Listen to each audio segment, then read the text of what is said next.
Robocop is one of the most iconic movie characters in all of cinema, part man and part machine. I looked up to Robocop as one of my heroes.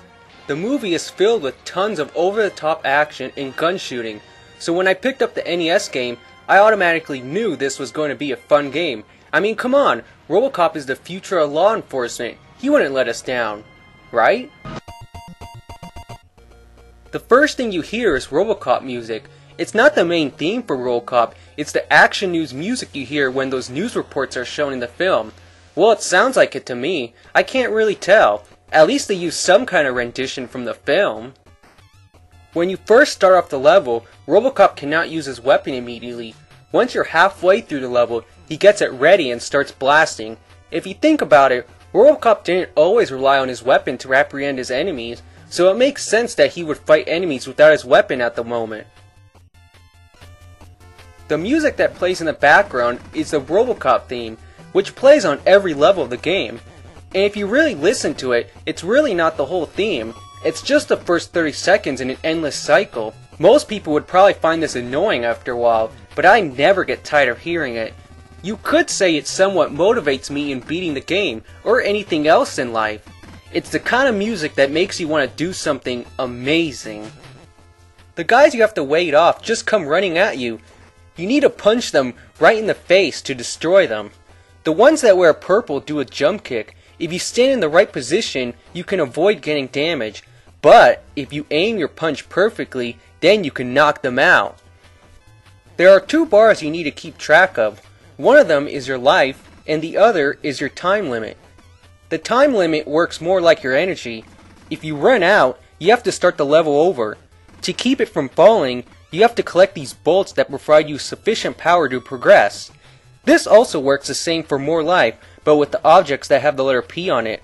I'm assuming that stands for power.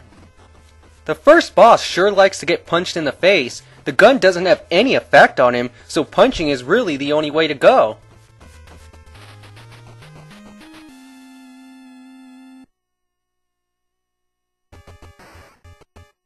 What's neat about the cutscenes is they represent situations that happen in the film. This makes the game follow the film appropriately and features most of the characters that were featured.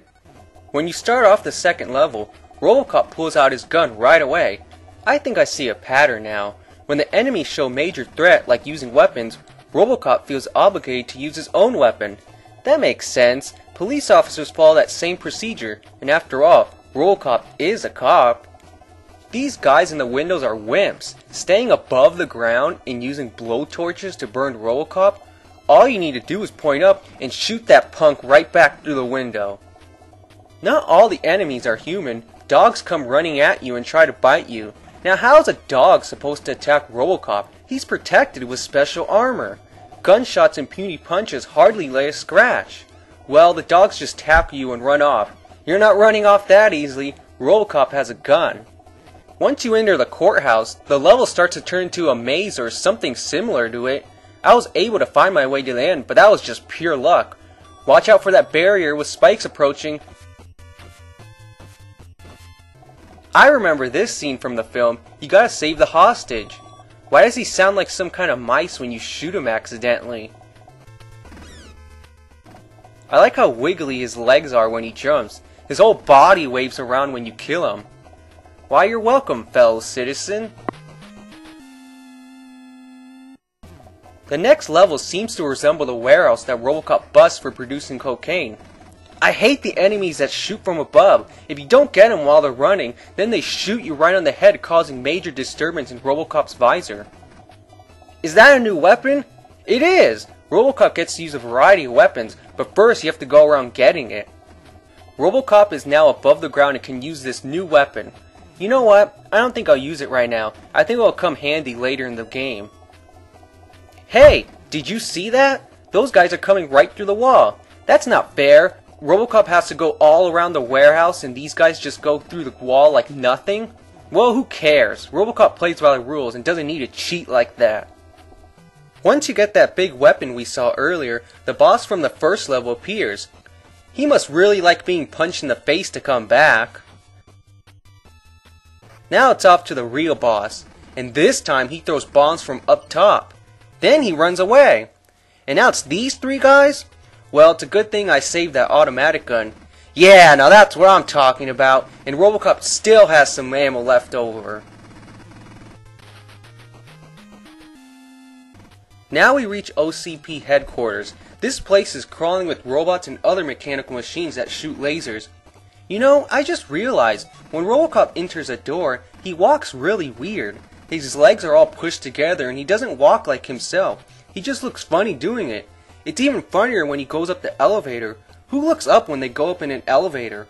Robocop must be anxious to see what's in store for him at the top floor. That's the way to do it. Always keep your guard up. It's Ed 209. I should have known.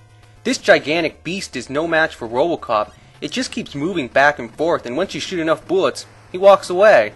I have a feeling we'll see him again soon.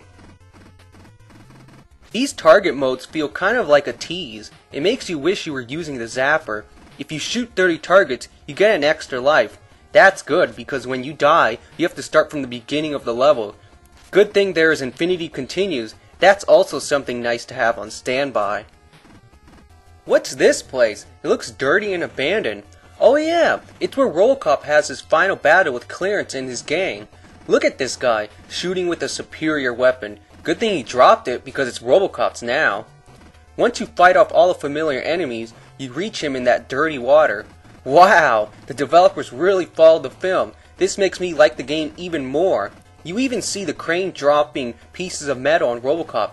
That's what makes this battle very tough. It's at this point where the game starts to get challenging.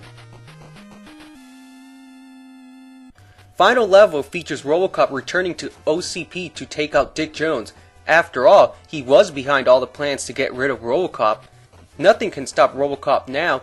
The laser beams above have terrible aiming. Luckily, Robocop has fantastic aiming. This huge beam is in the way. No problem. All Robocop needs is to pull out that huge blaster he picked up and blow it up. And of course, the guy that likes to get punched relentlessly returns. But we don't need to waste time with him.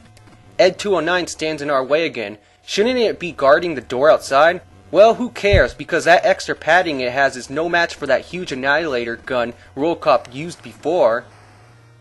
Now that it settles down, Robocop finally reaches Dick Jones and we see the end of the film as the end of the game. So it looks like Robocop didn't let me down. The game gave me what I was looking for in a Robocop game. It presents non-stop shooting, levels that follow the film, and challenging obstacles. This game is very hard, but it's for the right reasons, not for flawed game design. There are a couple of stuff that seem like glitches, but it doesn't affect the gameplay. As Robocop would say, thank you for your cooperation, and remember,